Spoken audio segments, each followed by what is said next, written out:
Hi everyone, Matthew Roseman here with Roseman and Company LLC. We want to continue our discussion on the business of you. This is our new series that is all about you, your finances, and your financial wholeness. All right, so wanting to understand as we go on this journey of financial wholeness, where do we start? That's a great question. In the words of Simon Sinek, I think the best place to start is to start with why. So what do I mean by start with why? Starting with why means that instead of starting with what you want, you start with why you want it. So instead of, I want $1 million, or I want a house on a hill, a new car, or an Ivy League college education, instead of starting with those things, you start with why do I want them? So there are two reasons to start with why. The first reason is when you start with why, the why becomes a guiding light. It becomes a true north, a place that you can always look to in order to make your decisions, in order to do or make sure that you're staying on the right track.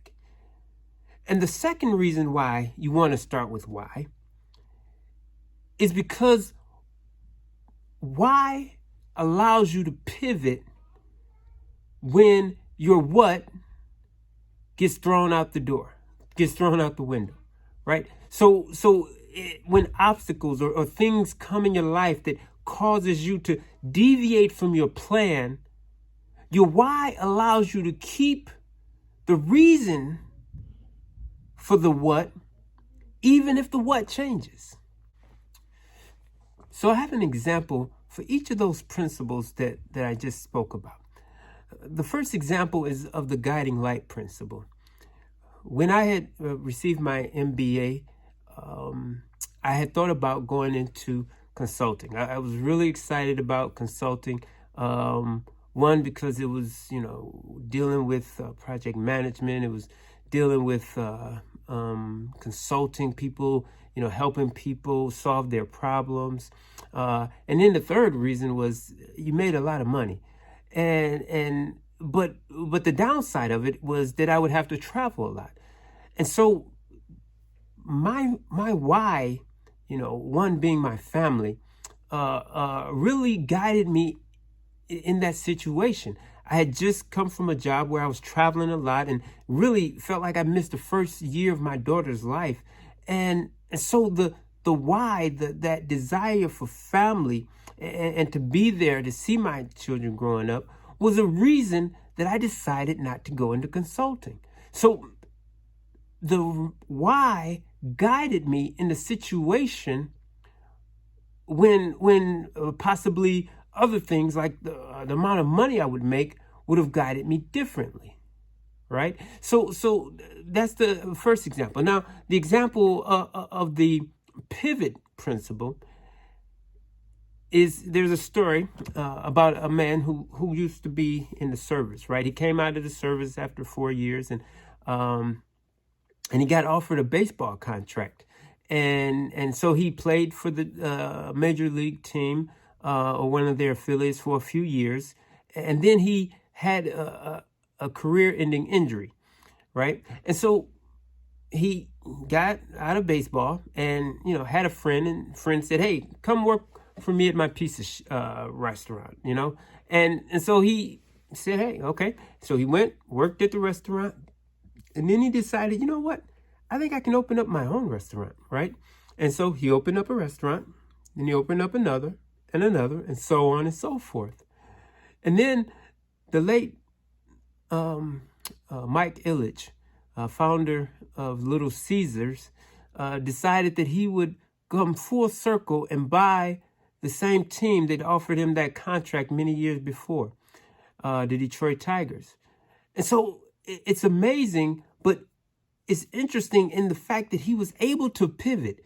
You could tell that he never lost the love for the game, but he was able to pivot his life when that first what didn't come to fruition. My my purpose for talking about this is I really want you to understand that, as you start this journey, if you start with why, if you start with the why, you're going to, at the end of the journey, be in a place of wholeness that you wouldn't be if you started with what. And so quickly, why, right? What are some whys, right? So what I've tried to boil it down to is the 5 F's of why. So my 5 F's are faith, family, friends, future, and fun. So we're going to get into more of that at a later time, but really I just want you to take that thought of, focusing your why, focusing your goals, focusing, this journey of yours on what your whys are. I know everybody is thinking about, okay, I want to hear about the money. I want to hear about the money. So our next episode, I'm gonna give you a tease, and then we'll leave it at that. So, question for you: did you know that dollar that you have in your pocket, that almighty dollar, was actually worth more yesterday than it is today? And did you also know that tomorrow that same dollar will be worth even less?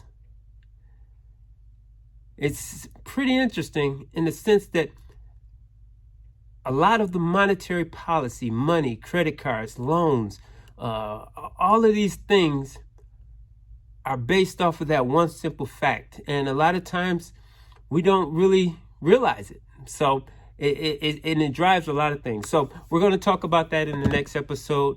Again, thank you for sharing this time with us, and we will see you soon. All right, talk to you later. Bye.